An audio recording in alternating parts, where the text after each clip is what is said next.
Quer aprender como usar o Fusion 360 para fazer uma simulação térmica? Então vem comigo que a gente vai descobrir como fazer isso aqui.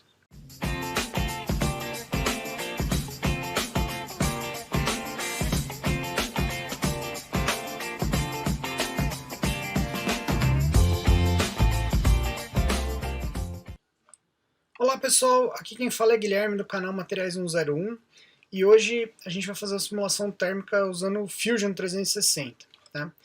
Inicialmente, pessoal, para a gente conseguir fazer isso, a gente vai ter que fazer o nosso modelo. Tá? O modelo que eu vou utilizar é uma chapa bem simples aqui, né, porque o foco é a gente conseguir analisar a condutividade térmica unidimensional. Né? Na verdade, o fluxo térmico unidimensional, é isso que a gente vai calcular aqui neste vídeo hoje. Tá? Então, vou selecionar um dos planos aqui, ó. Selecionar um perfil para fazer um retângulo aqui, ó. Esse ponto aqui, pessoal, eu não estou interessado, eu não estou muito preocupado, na verdade, com essas dimensões aqui, tá? Mas eu vou atribuir aqui as dimensões de 100 milímetros, tá? E 100 milímetros para essa lateral, vou criar uma chapa aqui de 100%, duplo clique deve, né, trazer ela para o centro aqui da minha imagem, tá? E aqui, isso aqui já é o suficiente para finalizar o nosso sketch. Legal?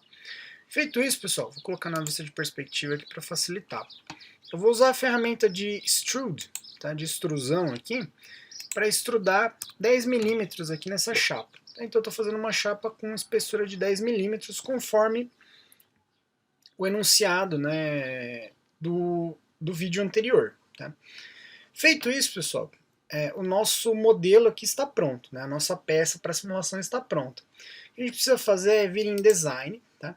E aqui no Fusion, em Design, tem várias opções, tá? A gente tem como criar, né, designs mecânicos aqui, consigo gerar, né, um ambiente de trabalho aqui para testar conjuntos, tá? Tenho como renderizar para transformar aqui esses modelos, né, em objetos mais realistas, né? Posso fazer animações, simulações, que é o que a gente vai fazer, poder simular processos de manufatura, né, e desenhos, né, especificamente. Tá? Bom, o que nós vamos fazer aqui é a parte de simulação. Tá? Entrando em simulação aqui, pessoal, vocês vão ver que tem várias possibilidades. Uma simulação de tensão estática, tá? Uma tensão com diferentes forças aqui, com diferentes frequências, né? Posso fazer uma simulação, um teste de fadiga, por exemplo. Uma simulação térmica, que é o que nós faremos, tá? Uma simulação de estresse mecânico e térmico, um teste de flexão, né? Aplicação de cargas não lineares, um teste de impacto, por exemplo, e otimização da forma aqui do nosso modelo. Tá? O que nós vamos fazer hoje é essa questão de simulação térmica. Quando eu criar o estudo aqui, pessoal, né?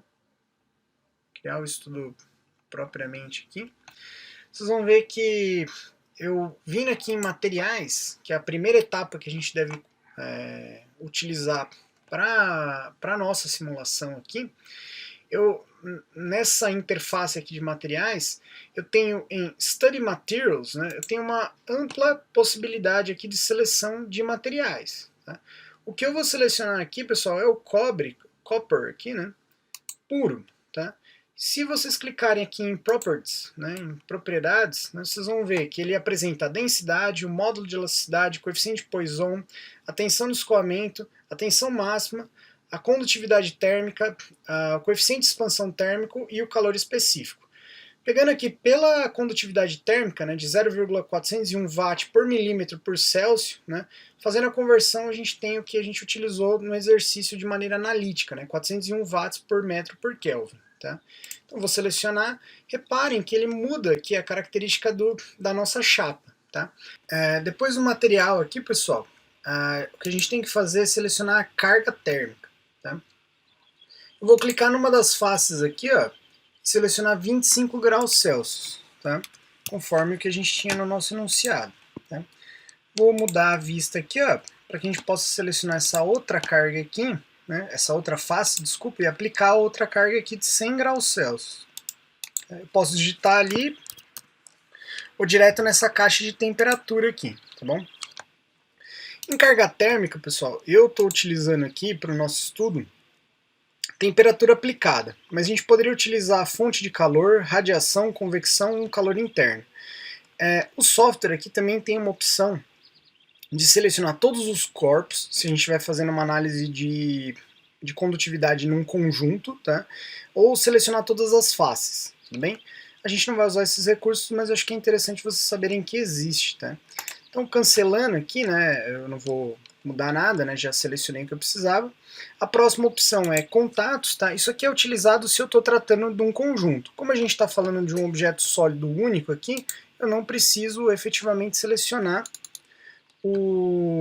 os contatos, né? Porque não tem contato aqui, é um sólido único, tudo bem? Ele tem essa pré-verificação aqui, ó, uma lista, né, de etapas para verificar se foram atingidas ou não. Se isso aqui tiver com um sinal vermelho, né, um X vermelho, significa que a gente não tem como prosseguir. Agora a gente tem como rodar a nossa simulação. Eu vou simular localmente, mas eu teria a opção de simular na nuvem ali, um cloud, tá? Localmente eu estou usando a memória de processamento do meu computador, tá? Feito, pessoal, né? Tá aqui a nossa simulação de temperatura, né? Mas o que a gente está interessado aqui em entender é o fluxo térmico, né? Em relação a essa espessura aqui, tá? Que existia, né? Essa variação a gente já sabia pela própria situação que a gente criou aqui, né? De variação de temperatura. Aqui eu posso mudar, né, para Kelvin, né, ou para Fahrenheit, por exemplo, né, ele vai mudar aqui as temperaturas, né, a simulação. Nesse caso eu vou manter em graus Celsius. E tem uma outra etapa aqui de análise do fluxo, tá?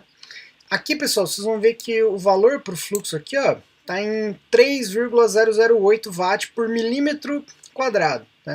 Se a gente colocar no sistema internacional aqui, ó, na unidade do sistema internacional para fluxo térmico, né, que é watt por metro quadrado, né, vocês vão ver que o valor aqui, ó, de 3,007 vezes 10 elevado à sexta, né, dá um valor muito próximo do que a gente encontrou, né, de 3.007.500 watts por metro quadrado. Tá? Então, a gente teve sucesso aqui na nossa simulação, né? Aqui ele está fazendo uma análise total do sistema, tá? Mas nós poderíamos analisar unidimensionalmente em X, em Y, tá? Ou em Z. Tá? Ele também permite, né, mudar, como eu mostrei para vocês, né, as unidades aqui da análise que a gente está fazendo. Tá? Eu vou manter isso aqui em X, que é o que eu estou interessado. E a gente analisar o gradiente de temperatura aqui. Então, o gradiente térmico aqui de temperatura, a gente também consegue mudar as unidades para esse gradiente, né? E a direção em que essa variação ocorre. Tudo bem? Feito isso, a gente pode vir em resultados. Né? Eu vou voltar só aqui no fluxo térmico, né, que é o que a gente está interessado em analisar aqui. Né? Valor bastante próximo do que a gente calculou aqui, né? Em resultados, pessoal, vocês têm a opção de gerar um relatório, tá? Então, clicando aqui em Results Tools, né?